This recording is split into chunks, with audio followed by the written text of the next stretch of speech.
আমি এমন এক অঞ্চলে যাচ্ছি যেটাকে বলা হয় বিশ্বের অন্যতম স্পোর্টস ম্যানুফ্যাকচারিং হাব।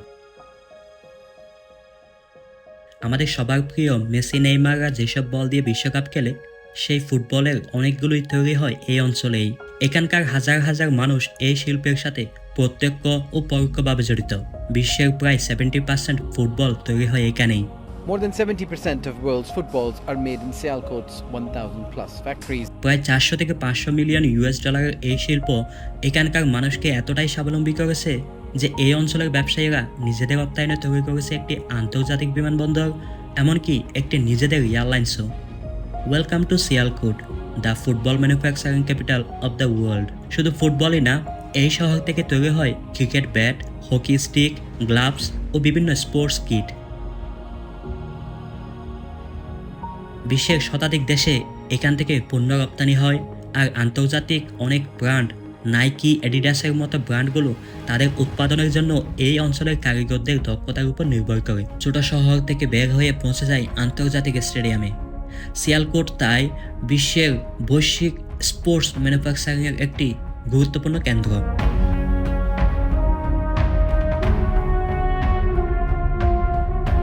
আমি সাইফ, আফ্রিকা মহাদেশ ঘোরা সেই মানুষটা আজ আসি পাকিস্তানের সেকেন্ড লার্জেস্ট সিটি লাহোরে।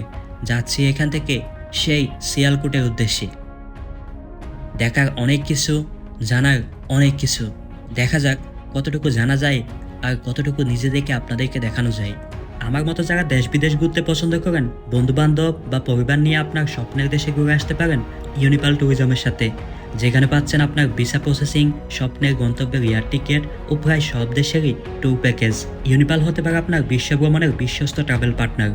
যোগাযোগ ও বিস্তারিত পিন কমেন্ট এবং ডেসক্রিপশনে দেওয়া হলো।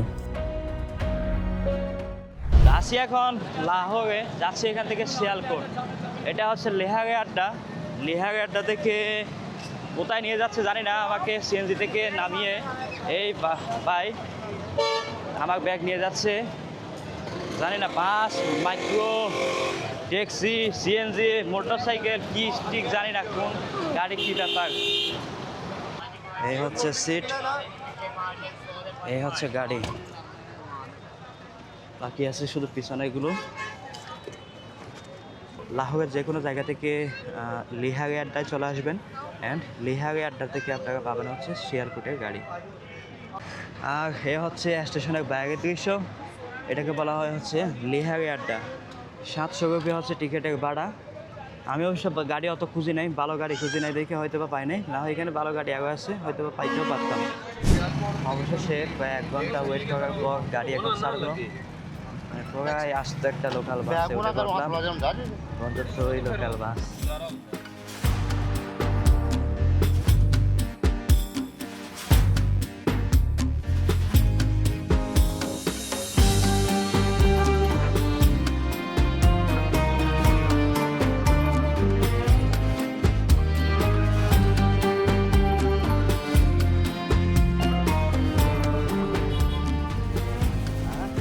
ভিডিও শুরু করে আমি স্টেশনের দিকে যাবো টিকিট নেওয়ার জন্য, ওইখানে ফুট করে ডাক দিল। সে মূলত মানে এই ক্যামেরাটা দেখে ডাক দিছে, মনে করছে কি না কি, মোটামুটি ভালোই ভয় পাইছে। ফাইনালি মিলছে হচ্ছে ডাইও বাসের টিকিট। ডাইও বানানটা একটু ডিফারেন্ট, DAEWW, ডাইও। বন্ধুরা আমার পিছনে দেখতে পাচ্ছেন, এটা পাকিস্তানের সবচেয়ে বেস্ট বাসগুলোর একটি, এটাই হচ্ছে সবচেয়ে বেস্ট বাস। এই বাসে করে আমি যাচ্ছি এখান থেকে প্রায় 200 কিলোমিটার দূরে এই দেশের রাজধানী, পাকিস্তানের রাজধানী ইসলামাবাদে। আর আসি এখন সিয়ালকোটে। এখান থেকে প্রায় 4 থেকে 4.5 ঘন্টার একটা যাত্রা শুরু হতে যাচ্ছে আমার অল্প কিছুক্ষণের মধ্যেই। এই হচ্ছে সিয়ালকোটের অবস্থা আপনারা দেখতে পাচ্ছেন। আর এই হচ্ছে সিয়ালকোট থেকে বের হচ্ছে বাস, ডাইও এক্সপ্রেস বলে সেনা হয়ে থাকে এই বাসটাকে। টিকিট নিয়ে নিলাম 1920 পাকিস্তানের রুপি দিয়ে। তো এখানে ইফতারের টাইম হবে 6টা বাজে। তো এখন আসছি খুবই ইন্টারেস্টিং একটা জায়গায়। এই জায়গাটাতে ফ্রিতে ইফতার বিতরণ করে, মানে ফ্রিতে ইফতার বিতরণ করার জন্য দেখেন মানুষের কত সুন্দর আয়োজন। সোয়াবের উদ্দেশ্যে ফ্রিতে ইফতার বিতরণ করতেছে। আর বলতে পারেন খুবই লাক্সারিয়াস একটা ইফতার এখানে সবাইকে সার্ভ করে। এই যে বড় আয়োজন, এত বড় যে আয়োজন, এটা পুরোটাই ফ্রি। সোয়াবের উদ্দেশ্যে মানুষকে দেওয়ার জন্যই শুধুমাত্র। চলো না একটু সামনের দিকে যাই, গিয়ে দেখি এখানে কি কি আয়োজন হচ্ছে। ফ্রি ইফতার, আরে বাহ। আসি এখন শিয়ালকুটে। হ্যাঁ হ্যাঁ হ্যাঁ, বহুত দৌসা। এখানে ঠান্ডা পানির জন্য বরফের পানি আছে, ওদিকে রুয়াবজা শরবত নিয়ে যাচ্ছে। আচ্ছা, তো এই পাশে হচ্ছে তাদের আয়োজন, এদিকে সাইকেল কত কত আয়োজন এখানে হচ্ছে। দেখুন বন্ধুরা, এইখানে সব প্লেটগুলো প্যাকেজিং করা হচ্ছে অ্যান্ড এখান থেকে নিয়ে ওইখানে সার্ভ করে মানুষকে ফ্রিতে খাওয়ানো হচ্ছে। আর বাবা, এখানে এমন না যে গরিব মানুষরা আসে খায় সেটা না। হ্যাঁ হ্যাঁ, বের যাও। তো এখানে মানুষ আমার মনে হচ্ছে আর 10-15 মিনিটের মধ্যে জায়গা পাবো না, তো দেখা যাক। তো 1 2 3 4 5 6 7 8 9 10 11 12, এক টেবিলে 12 জনের খাবার। 12 জন একসাথে এক টেবিলে বসে খাবে, এরকম 100-এর কাছাকাছি টেবিল আছে। বলতে পারেন প্রায় 1000 বা এর চেয়েও বেশি মানুষ এইখানে একসাথে বসে ইফতার করে সম্পূর্ণ বিনামূল্যে। তো এই ইফতারের আইটেমগুলো যদি আপনাদেরকে দেখাই, এখানে এটা সিঙ্গারা, আর এটা হচ্ছে বিরিয়ানি বা পোলাও বলতে পারেন আর কি, চিকেন পোলাও, 2টা খেজুর, একটা আপেল, আর এখানে 2 ধরনের পোলাও আছে। এটা মনে হয় মিষ্টি জাতীয় কিছু হবে, আর এটা হয়তো বা জাল জাতীয় কিছু হবে। এ হচ্ছে আইটেম এক প্লেটের মধ্যে, কম হইলেও কত 200-250-300 টাকা বাংলাদেশি টাকায় এক প্লেটের মধ্যে আইটেম আছে। তো ওইটা বাদ দিই, ওইটা ভিন্ন ব্যাপার। তো এখানেও সবাই আমার দিকে তাকিয়ে আছে, আমি এখানে ভিডিও করতেছি দেখে ইউটিউবের দিকে দেখতেছে। তো হে হচ্ছে ভাই ফ্রি ইফতার, আরে বাহ জটিল। তো আমি ওই পাশে বসছিলাম একটা, তো ভাই আমাকে ডেকে এনে বলেন যে আমাদের পাশে এসে বসো। এখন তাদের পাশে এসে বসছি, আমরা সবাই মিলে এখন ইফতার করবো। আরো 1 ঘন্টা সময় বাকি আছে, মোটামুটি সিট প্রায় বুকিং হয়ে গেছে। এখন ये इंतजाम क्या रोज चलता है? जी बिल्कुल। ये कब से स्टार्ट हुआ? पहला रमजान से? 5-6 साल हो गए। 5-6 साल से ये चल रहा है। अच्छा, ये कोई एक बंदा या कोई फाउंडेशन? ये एक ही बंदा है, एक हर महीना पूरा करवाता है रमजान का महीना। कितने लोग होगा इधर एक दिन? 1200-1300 बंदा होता है रोज का। 4-5 বছর ধরে নাকি এই ইফতার আয়োজনটা চলতেছে। প্রত্যেক রমজানে প্রতিদিন মানে 30 রোজা ইফতার করায় আর একজন ব্যবসায়ী।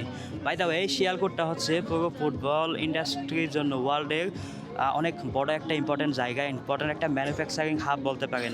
ওয়ার্ল্ডের যত ফিফা ফুটবলগুলো হয়ে থাকে সব এখান থেকেই যায়। পুরো ওয়ার্ল্ডের 70% ফুটবল ম্যানুফ্যাকচার করা হচ্ছে এই পাকিস্তানের শিয়ালকোটে। প্রায় $500 মিলিয়ন চেয়েও বড় ম্যানুফ্যাকচারিং ইন্ডাস্ট্রি হচ্ছে এই শিয়ালকোটে।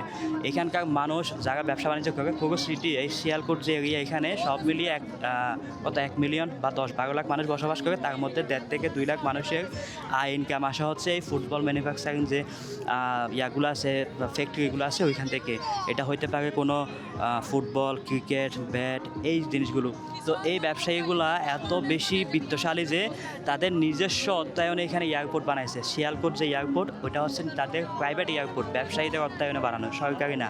তো এত বিত্তশালী এখানকার মানুষ, এই শিয়ালকোটে মানুষ আর কি। তো এখানে বেশিরভাগই হচ্ছে বিভিন্ন জায়গায় কাজকর্ম করে থাকেন ওনারা, আর বেশিরভাগ হচ্ছেন মোটামুটি এখানকার স্থানীয় পথচারী হতে পারে আমার মতো।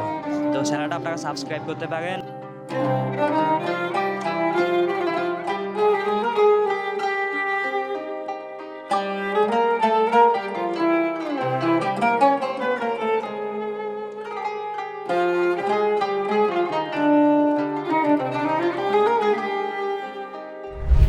আলহামদুলিল্লাহ বরপেট খাইলাম। এখন সবাই যে যার যার গন্তব্যে ব্যাগ যাবে। প্রায় 1-1.5-2 হাজারের কাছাকাছি মানুষ তো ডেফিনেটলি এখানে হবে। প্রত্যেকটা বছর 5 বছর ধরে সবাইকে ফ্রিতে খাবার দিয়ে যাচ্ছে। হ্যাঁ, চা খাইতে আসছে এক দোকানে, এখানে মোটামুটি বাংলাদেশি ইউটিউবার দেখে, ওই যে দেখেন আমার ভিডিও চলতেছে, জায়গাটা এটা দেখাই যে জায়গা, এখানে চলতেছে ভিডিও, আমার ভিডিও দেখতেছে সে মোবাইলে, আর তার বন্ধুবান্ধব যারা আছে আশেপাশে তাদেরকে ডেকে আনতেছে, বলে যে বাংলাদেশ থেকে আসছে, বাংলাদেশি ভাই আসছে, দেখে যাও। তো এই হচ্ছে ব্যাপার। এখন আরও 5 ঘন্টা সময় আমার বাকি আছে, এখানে ওয়েট করতে হবে। সেই 5 ঘন্টা এখানে ওয়েট করতে হবে। আপনার क्या नाम है? मोहम्मद मुबीन। अच्छा, इधर भी बांग्लादेश से आया हुआ लोग है इधर? हाँ, इधर भी आता है, बांग्लादेश से भी आता है, अफ्रीका से भी आता है। अफ्रीका से भी आता है? हाँ, जगह जगह से आता है। अच्छा, मैं भी अफ्रीका घूम चुका हूँ, मैं आधा बंगाली आधा अफ्रीकन हूँ मैं अच्छा अच्छा अच्छा ठीक हो गया ज़्यादातर जो मुल्क घुमा हूँ ना वो अफ्रीकन कंट्री से सारा ठीक हो गया ठीक है ये मेरा भाई है इससे मिलो अच्छा कैसे तो मैं ठीक आप सुनाए अल्हम्दुलिल्लाह बांग्लादेश गया हो कभी जी गए हैं कितने दफ़ा 1-2 दफ़ा कहाँ गया था झूठ है ना हाँ? नहीं गया हाँ, नहीं गया क्या नाम है तुम्हारा मोहम्मद हसन আসান हाँ जी আচ্ছা তো এইখানে বসে মনে করেন তার সাথে গল্প গুজব করবো মোটামুটি যতক্ষণ করা যায় এতক্ষণ আপনারা চ্যানেলটা যদি সাবস্ক্রাইব না করে থাকেন তো করে নিতে পারেন হ্যাঁ হ্যাঁ তো তার একটা মানে একটু সুনাম করে দিতে বলতেছে তার সুনাম হচ্ছে এইটুকুই যে আমি বাংলাদেশ থেকে আসছি শুনে সে মানে অনেক অনেক খুশি ও তো এখন চশমা লাগাবে হ্যাঁ লাগা দো দেখনে में तो हीरो जैसे लग रहे আরে বাহ তো ওনাকে এখন বাংলাদেশের টাকা দেখাবো ইয়ে পাকতে যাবেন নিকালতা হूँ বাংলাদেশ থেকে কারেন্সি অ্যাপ চালিয়ে তো আমার কাছে এই যে এই হচ্ছে 500 টাকার নোট আর হচ্ছে 500 এবং 1000 নোট তো ওনাকে দেখায় ওনার ইম্প্রেশন কেমন থাকে এক্সপ্রেশন কেমন হয় দেখি ইয়ে হচ্ছে है बांग्लादेश का नोट कितना 500 है ये 500 का है ये 500 का और ये भी 500 का है नहीं वो 100 का है ये 100 का है हाँ। 100 और ये 500 900 900 हो गया अच्छी करेंसी है ऐसे ये 500 का नोट है ना जी जी ये समझो पाकिस्तान का हो जाएगा 1000 1000 या 1100 इतना ही हो जाएगा ये पाकिस्तानी 1000 ये 1100 है हाँ 500 वाला हाँ और ये 100 वाला 100 वाला होगा 200 या 230 ऐसा 200 तो ये इतना पुराना नोट क्यों रखा है आपने ये पुराना नहीं है पुरानी currency है बड़ा नहीं वो निकला तो बहुत देर से लेकिन अभी चल गए अच्छा अभी चल रहा है उधर बंगला लिखा हुआ है कितने साल में ये निकला वो आपकी जबान में लिखा है मुझे समझ में नहीं नहीं, आया ये 21 2021 21 এই হচ্ছে বাংলাদেশি টাকা অ্যান্ড পাকিস্তানের ভাই দেখেন তা হচ্ছে এই হচ্ছে এক্সপ্রেশন তো মুবিন ভাইয়ের সাথে সময় কাটাইছি কতক্ষণ যদি আপনাদেরকে দেখাই এখন বাজে হচ্ছে রাত 11:30 মোটামুটি 5 ঘন্টা আমরা একসাথে এখানে কাটাইছি তার দোকানে বসে কত রকমের গল্প আমি এখানে যা খাইছি চা পানি কোনো টাকা পয়সা নেই তারপর আনাইছে হচ্ছে এখানে রুটি আবার চাপ नाश्ता पानी कोनो टाका पैसा नहीं कारण हम ही तक में हमारा यार एक बात ये बताओ कि आप लोग पैसा क्यों नहीं लेते हैं ये आप हमारे भाई हैं तो हमें अच्छा नहीं लगता बंगाली आप हमारे भाई हो आप जो सा ना हमें अच्छा लगता है कि आप भाई हमारा बंगाल से आता है तो हमें अच्छा लगता है उससे अच्छा जी आपसे मिलके भी बहुत बहुत अच्छा लगा बहुत बहुत शुक्रिया এখন আমি গাড়িঘাট স্টেশনের দিকে যাবো আর কি ঠিক আছে তো এখন খুব ভালো সময় কাটাইছে আসলে মানে मानोश बट्टी जागा हूँ क्या नाम क्या बुलाता है बट्टी हाँ जी बट्टी बट्टी इसका नाम है बट्टी बहुत बहुत अच्छा लगा थैंक यू सलाम वालेकुम जी जी कैसे है जनाब अल्लाह का शुक्र आप सुनाओ अल्हम्दुलिल्लाह। बलबशी हाँ बलबशी बलबशी मतलब बांग्लादेश से हाँ, बांग्लादेश से। अरे, कैसा है अल्हम्दुलिल्लाह ठीक है ठीक वो है लोग तो सब बलबशी बोलता है ना बालोबाशी हाँ। अच्छा अच्छा बालोबाशी हाँ बालोबाशी। वो बांग्लादेश में बालोबाशी बोलते हाँ, हैं। ठीक। न्यूज़ चैनल का है हाँ यूट्यूब चैनल का सही है। और सब अच्छा है हाँ सब ठीक है सब ठीक है है पिएगा कुछ नहीं पी लिया हूँ अभी ये भाई ने पिला दिया থ্যাংক ইউ তো বাংলাদেশি দেখে বলতেছে ভালোবাসি আমি প্রথমে ভালোবাসি বলছে বাট আমি প্রথমে বুঝি নাই ভালোবাসি এরকম শোনা গেছিল অনেক আশা ও ভরসা নিয়ে এসেছিলাম এই সিয়ালকুটে কিন্তু পাকিস্তানে একজন বিদেশি হওয়া মাঝে মধ্যে নিজের ট্রাভেলকে নিজের যাত্রাগুলোকে থমকে দেয় আগের কিছু ভিডিওতে আপনারা দেখেছিলেন বিদেশি হওয়ার কারণে এখানে হোটেল বা রাতে থাকার ব্যবস্থা পাওয়াটা খুবই মুশকিল ঠিক একই ব্যাপারটা ঘটলো এই ছোট শহর শিয়ালকুটে এখানে অনেক চেষ্টা করার পরও কোনো হোটেল ম্যানেজ করতে পারিনি আমি এমন এক সময়ে এসে এখানে পৌঁছাই যেই সময়ে এখানকার অধিকাংশ ফ্যাক্টরিগুলোর কার্যক্রম বন্ধ পরদিন সকাল পর্যন্ত আমাকে ওয়েট করতে হবে আর সেই ওয়েট করার মতো টাকার যে ব্যবস্থা সেটা আমি কোনোভাবেই ম্যানেজ করতে পারিনি যার কারণে বাধ্য হয়ে আমাকে এই শিয়ালকুট শহর ত্যাগ করতে হচ্ছে অ্যান্ড এখনই আমাকে রওনা দিতে হচ্ছে আমার পরবর্তী গন্তব্য এদেশের রাজধানী ইসলামাবাদের উদ্দেশ্যে এখন আমি রওনা দিচ্ছি আমার পরবর্তী গন্তব্যের উদ্দেশ্যে এদেশেরই বেস্ট এবং মোস্ট লাক্সারিয়াস বাসে চড়ে তো বাস হচ্ছে দেখতে এরকম বাহির থেকে বাইরে খুবই ফিটফাট দেখা যায় এবার দেখার পালা হচ্ছে ভিতরে দেখতে কেমন দেখা যায় তো এ হচ্ছে ব্যাপার সামনে পিছনে সব জায়গায় ক্যামেরা লাগানো আছে আপনাদেরকে আরেকটা মজার বিষয় দেখায়, এখানকার বাসগুলোর সিস্টেম, প্রত্যেকটা বাসে এরকম যত বাস হাইওয়েতে চলে সব বাসগুলোতে পিছনে একটা সাইরেন বাজে না, আমাদের অ্যাম্বুলেন্সে অথবা পুলিশের গাড়িতে সাইরেন বাজে না, সেরকম একটা সাইরেন থাকে এখানে, হয়তো অন্ধকার দেখে দেখা যাচ্ছে না এই জায়গাটাতে। এটা হচ্ছে এই ধরনের বাসগুলো তো বেশিরভাগ হাইওয়েতে চলে, লং ডিস্টেন্সের বাস।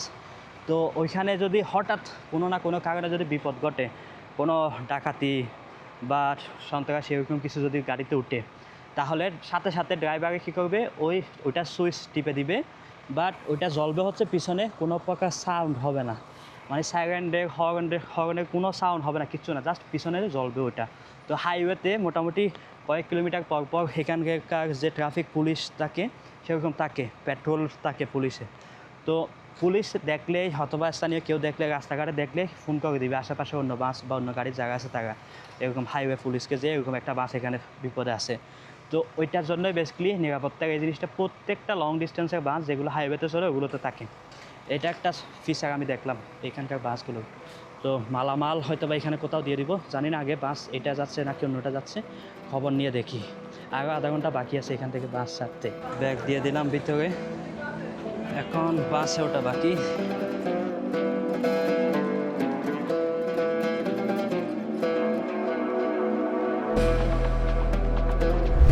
এটাই হচ্ছে ভাই সেই ডাউই বা ডাবা যাই বলেন, ডাইউ, পাকিস্তানের বেস্ট লাক্সারি বাস বলে চেনা হয়ে থাকে। অনেকে এয়ারপোর্ট থেকে আসেন, লোকাল ডোমেস্টিক ফ্লাইটে দাম একটু বেশি হবে বা হয় সে আশায় মোটামুটি এই বাসটাতে করে ট্রাভেল করে থাকে। এরকম কয়েকটা বাস আছে পুরো পাকিস্তানের মধ্যে, যেমন এটা তো আছে, সাথে আছে হচ্ছে ফয়সাল মোবাস বা এরকম নাম। আর সামনের দৃশ্যটা দেখতে অনেকটা এরকম, এখানে টিভি লাগানো আছে, ক্যামেরা লাগানো আছে, আর সিট মানে সিট অনেক কমফোর্টেবল, সামনে পকেট আছে, চার্জ দেওয়ার জায়গাও আছে।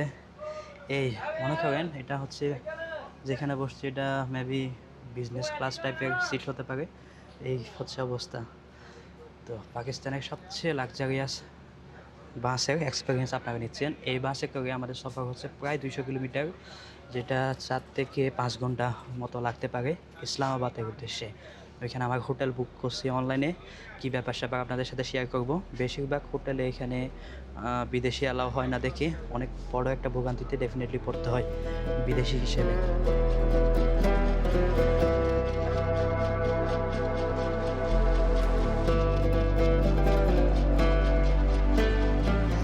সাড়ে 7টা বাজে সেহেরির জন্য গাড়ি থামলো এইখানে।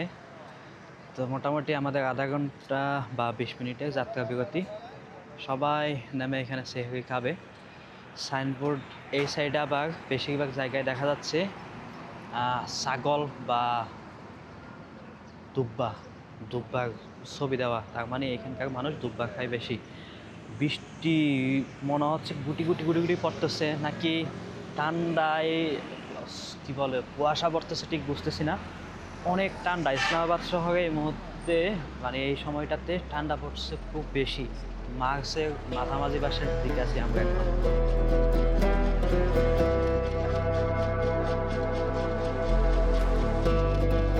বিষয় হচ্ছে খাবার খাইতে পারি নাই, এখানে 15-20 মিনিটের জন্য যাত্রা বিরতি দিছিল আর কি।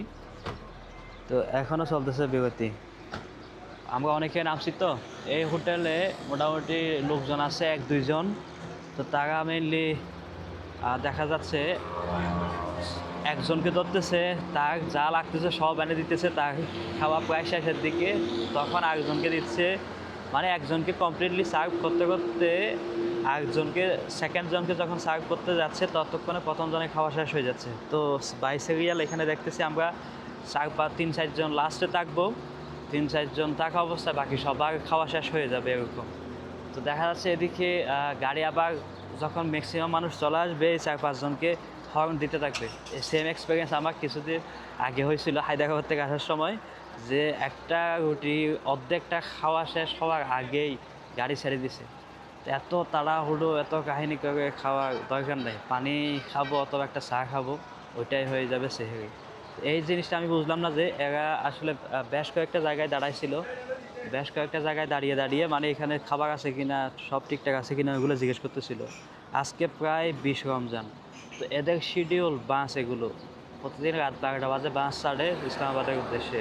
তো তাদের কি এটা জানা থাকার কথা না? মানে আমার মনে মনে নিজের নিজের প্রথম প্রশ্ন হয় কি যে তারা কি জানে না কোন হোটেলটাতে কি অবস্থা? আসার সময় প্রায় 5-7টা হোটেলে দাঁড়িয়ে দাঁড়িয়ে জিজ্ঞেস করে করে আসছে, দেন এটাতে এসে কনফার্ম হয়ে সব ঠিকঠাক আছে দেখে থামছে। তো জানি না, এই জিনিসটা ভালো লাগে নাই আমার কাছে। সেভাবে খাওয়া হয় নাই, এখন চায়ের জন্য সবাই লাইন দিচ্ছে, দেখুন একসাথে অনেকজনে চা। তো কিন্তু লজিস্টিক সাপোর্ট ঠিক নাই, সাপ্লাই চেইন ঠিক নাই। Best luxury bus in Pakistan, ঠিক সেটাই হয়েছে। এখানে এখনও 2-3 জন বাকি আছে। গাড়ি অলরেডি হর্ন দিছে বেশ কয়েকবার, এখানটা রাস্তায় চলে আসছে। তো যে 2-1 জন খাচ্ছে এখন, তাদের কি অবস্থা? এরকম ব্যাপার, আর খাওয়া হইল না।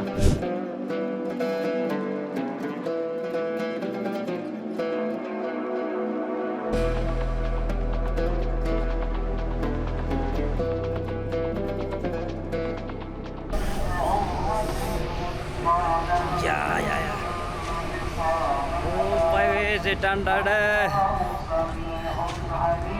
চলো। ফয়জাবাদ, ফয়জাবাদ হচ্ছে ইসলামাবাদের একটা অংশ আর কি।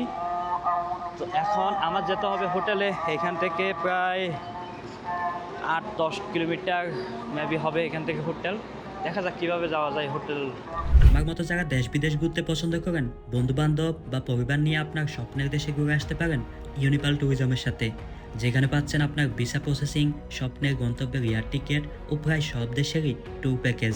ইউনিপাল হতে পারে আপনার বিশ্ব ভ্রমণের বিশ্বস্ত ট্রাভেল পার্টনার। যোগাযোগ ও বিস্তারিত পিন কমেন্ট এবং ডেসক্রিপশনে দেওয়া হলো। ভাই এমনও হয় যে এত বড় ব্যাগ এটা নিতে ভুলে গেছিলাম, বাকি বাস এখনও ছিল। ও ভাই, গাড়ি আসছে, মোটরসাইকেল ইন ড্রাইভে বুক করছিলাম, মোটরসাইকেল বুক করছি, এর মধ্যে চলে আসছে বৃষ্টি। তো এবার কীভাবে যাব? যাত্রা শুরু হচ্ছে ফয়জাবাদ থেকে। এইখানে ইসলামাবাদের যে মেন সিটি, এটাকে এরা বিভিন্নভাবে আমাদের আসানা সেক্টর এরা ভাগ করছে। সেক্টরগুলোর নাম দিছে হচ্ছে F1, F2, F3, F4। আমি যাব হচ্ছে F6-এ। এখান থেকে প্রায় 10 কিলোমিটার দূরে। 270 রুপি দেখাচ্ছিল ভাড়া, জানি না বা ওইখানে গিয়ে না আবার চেঞ্জ হয়ে যায়। তো এরকম হয় এখানে ইন্ডিয়াতে, ভাড়া চেঞ্জ হয়ে যায় মানে কোনো নোটিফিকেশন বা অ্যালার্ট ছাড়াই। তো চলেন যাত্রা শুরু করি। এখন সবচেয়ে বড় যে চ্যালেঞ্জ সেটা হচ্ছে বেসিক্যালি আমার হোটেলে চেক ইন হবে রাত, আমার হোটেলে চেক ইন মেবি 12টা বা 2টা থেকে মেবি। এখন বাজে 5:30, পৌঁছাইতে 6টা। তো 5-6 ঘন্টা আগে চেক ইন দিবে কিনা, এটা একটা চ্যালেঞ্জ।